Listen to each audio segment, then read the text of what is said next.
سړی وي او زانیه ښځه وي او دوی غیر شادي شده وي نو د هغوی سزا 100 جلده 100 کوړې د دوی سزا ده دی باندې حد جاری کی او دغسی یو کس تهمت ولګي الزام ولګي په یو باعفت او پاک دامنه زنانه باندې الزام ولګي او بیا د سره سلور گواهان موجود نوي د سره شواهد موجود نوي شاهدان موجود نوي او عمده څه چې د یو زنانه پاک دامنه زنانه هغه بدنامه کی نو دی باندې اتیا کوړي هغه به د حد قذف چې ورته وي دا جاری کی سورة المائدہ آیت نمبر 33 اعوذ باللہ من الشیطان الرجیم بسم اللہ الرحمن الرحیم انما جزاء الذين يحاربون الله ورسوله ويسعون في الارض فسادا ان يقتلوا أو يصلبوا أو تقطع أيديهم وأرجلهم من خلاف أو ينفوا من الأرض ذلك لهم خزي في الدنيا ولهم في الآخرة عذاب عظيم إلا الذين تابوا من قبل أن تقدروا عليهم فاعلموا أن الله غفور رحيم صدق الله العظيم. تیرو آیتوں مبارک ہو کہ اللہ جل شانہ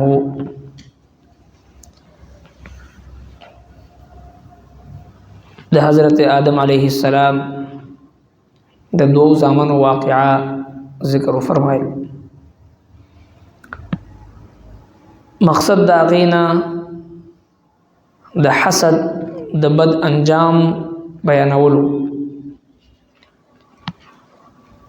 او دغسی ترهیب ورکول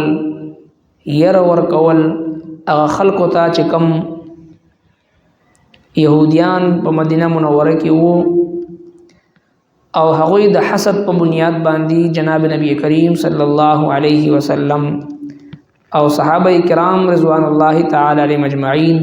هغوی سره دښمنی او عداوت به کو. نو الله تبارک وتعالی هغوی ته د حسد انجام ذکر فرمایل او بل قیامت پر راتلون کې خلق ته مسلمانانو ته خصوصا دعوت فکر دی چې حسد داسې بیماری ده چې انسان لرا په هر ګناه باندې هغه مجبور کوي.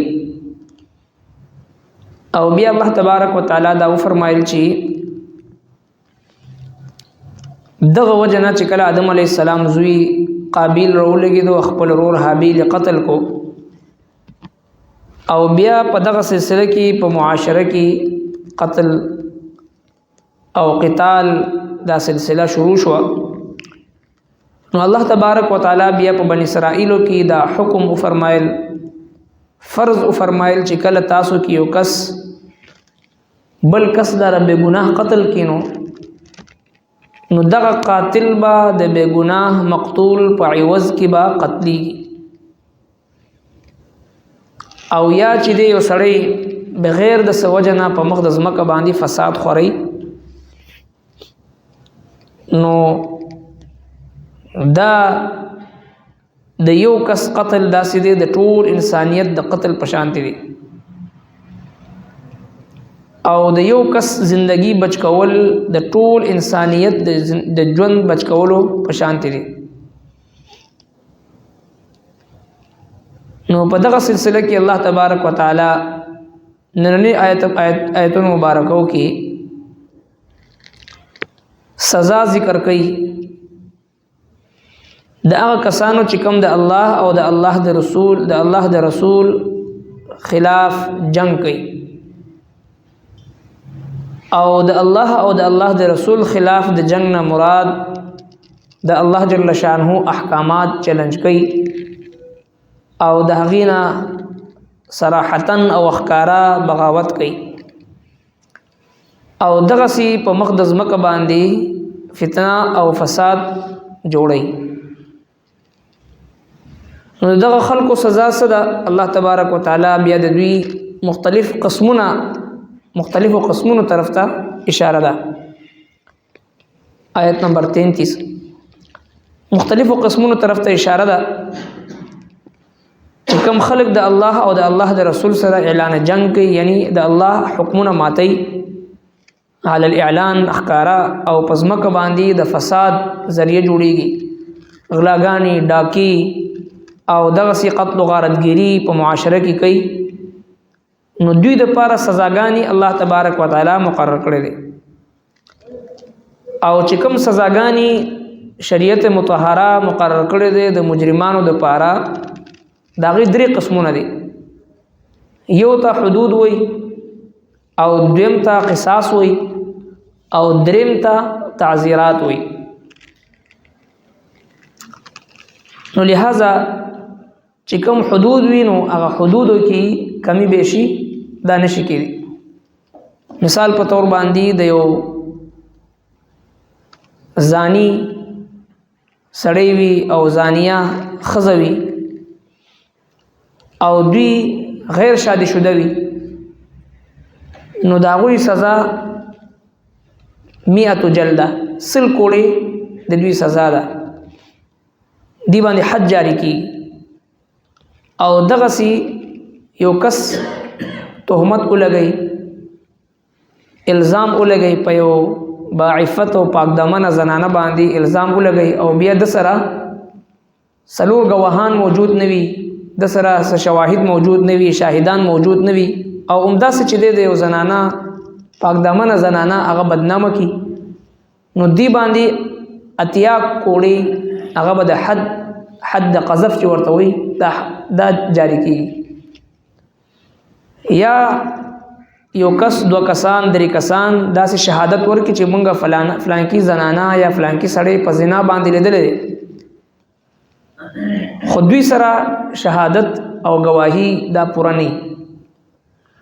نو دوی باندې حد قذف هغه جاری کیږي ځکه اصول دا دی چې کله یو کس گواهی ورکړي د زنا خصوصا نو هغه سره سلور شاهدان سلور گواهان داسې چې هغه بالکل د زنا په حالت کې لیدلې وي کتلې وي او مکمل تعریف د زنا او کیفیت او مقام د هر څه د بدوی گواهی بیانې او کپدې کې دی مثال د دعوا تهمت او الزام د زنا لګولې وي او الته کې دوی گواهان دوی یا درې وي د گواهانو شاهدانو چې د تعداد پوره نه نو دې درې وانو ته یا دو کسانی هغه تبا مکمل حد قذف یعنی د الزام لګولو د تهمت لګولو چې کوم حد اتیا کوړي هغه په دې باندې جاری کیږي او بیا دغه کسانو ته محدود فی القذف وي یعنی همیشه د پاره دوی مردود شهادت د دوی گواهی نه قبليږي او دا کسان په معاشره کې دوی ته په ټیک نظر باندې بیا نشي کتل ځکه دوی په دروغ باندې شهادت کړي دي په دروغ باندې گواهی کړي ده نو دي ته حدود وي اول قسم د حدود دي یعنی داغي په ماتولو باندې یعنی د شراب اسکلو دومره کوړي دي د زنا دومره کوړي دي او دغه سي د الزام او د تهمت لګولو دومره کوړي دي دا حد مقرر دي او دویم نمبر باندې هغه ته قصاص وي قصاص دي ته وي چې الله تبارک وتعالى فرمایي چې ان النفس بالنفس والعين بالعين والانف بالانف والاذن بالاذن والسن بالسن والجروح قصاص د نفس په عوض کې نفس وجری کیږي د سترګو په بدل کې د سترګه د غوږ په بدل کې غوږ د پوزې په عوض کې پوزه د هر عضوي او د هر اندام په عوض کې با د هغې مد مقابل چې کوم کسر ولګي د بل غوږ کټ کی او دغه سي پوزه کټ کی یا چې د هغې سترګه وباسي نو دقت طریقې سره به د هم قصاص اغشتل کیږي البته قرآن کریم چونکہ اجمال لے او احادیث د جناب نبی کریم صلی اللہ علیہ وسلم او دغسی اقوال د صحابہ کرامو او دغسی تحقیق د فقهای کرامو دا دی تفصیل دی د قرآن کریم آیتونه مبارکه ترسو پوری چې د جناب نبی کریم صلی الله علیه وسلم احادیث مبارکه د صحابه کرامو مبارک اقوال او دغسی د فقهای کرامو هغه تشریحات او تحقیق هغه ورسره نه باغی باندې پویدل انتہائی مشکل بلکہ نا ممکن دی قرآن کریم کې الله تبارک وتعالی زی پزی دا حکم کړی دی واتبع سبیل من اناب الی تاسو اتباع کوئ د هغه خلکو چې کم خلق ماته نزدیک خلق دی یا ایها الذین آمنوا اتقوا الله وکونوا مع الصادقین اے مؤمنان د الله نه ویریږئ د صادقین خلکو معیت او صحبت او اتباع او تقلید داغي اختیار کړئ یو ګڼ شمیر احادیث آیتونو مبارکو کې الله تبارک وتعالی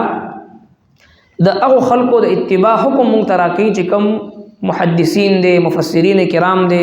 اغسی محققین خلق دے اللہ والا خلق دے داغوی د اتباع په نتیجه کې داغوی د اتباع په صورت کې مونږه په قرآن او سنت باندې عمل کو نو لہذا الله تبارک وتعالی د قصاص چې کوم حکم کړی دی د پوزي په کټ کولو په عوض کې پوزا د غوږ په بدل کې غوږ دا ټول د دې تفصیل په فقه کې موجود وي نو قصاص په هغه صورت کې اغشتل کېږي چې کله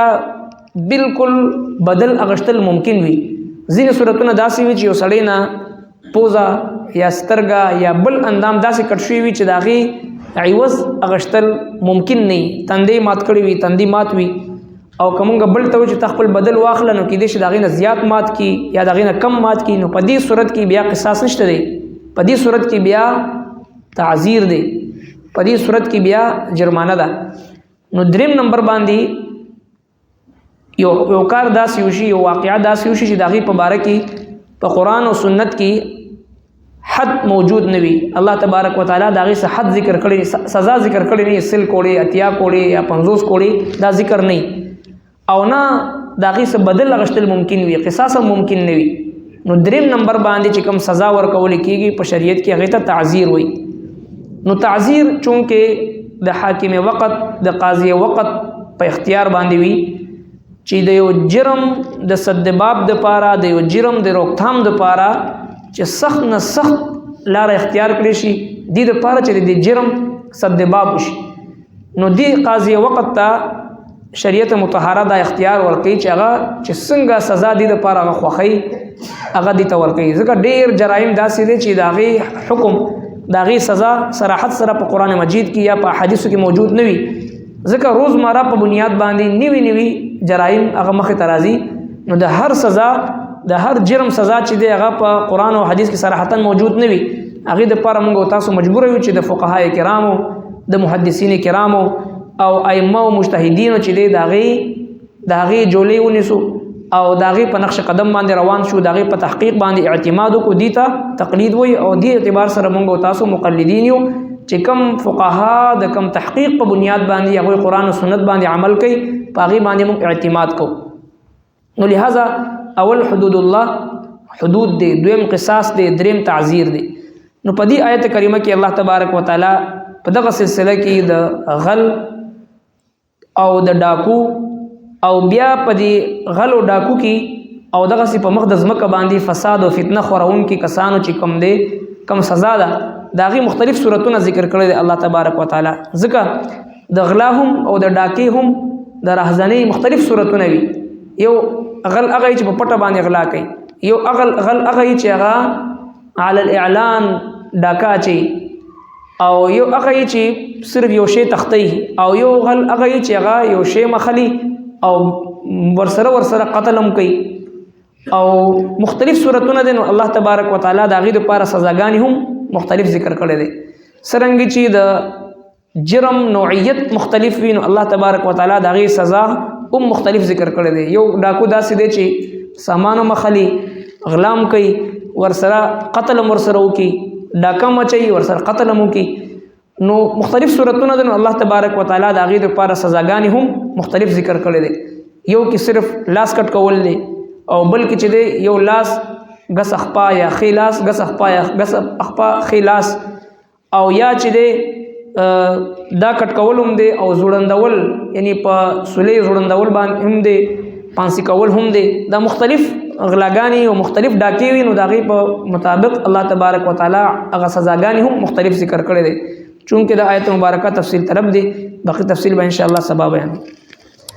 ربنا تقبل منا انك انت السميع العليم وتب علينا انك انت التواب الرحيم برحمتك.